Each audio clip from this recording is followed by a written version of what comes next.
Dude, this is insane.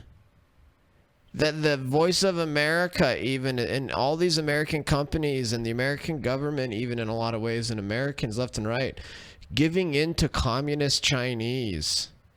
This is crazy, the way that the communist Chinese are able to exert their influence all around the world. This is like this should be one of the biggest stories going on right now.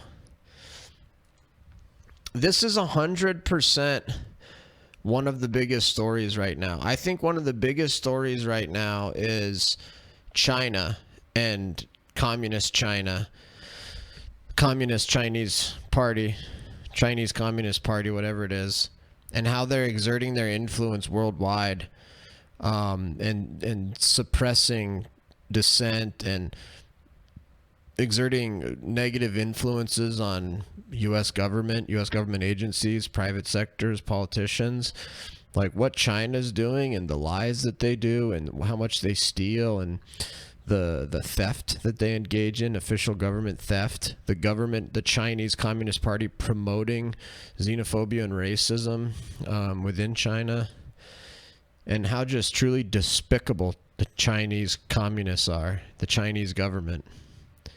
Absolutely despicable how terrible they are, and all the things they've done to American companies and American entities, and how many of them have had to roll over and cave to Chinese Communist Party pressure. This should be something that we're talking about constantly. We totally need the Chinese experiment failed.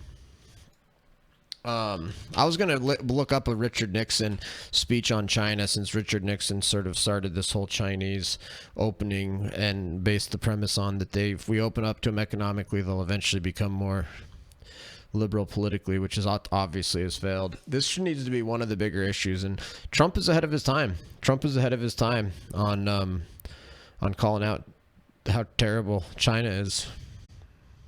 Amazing.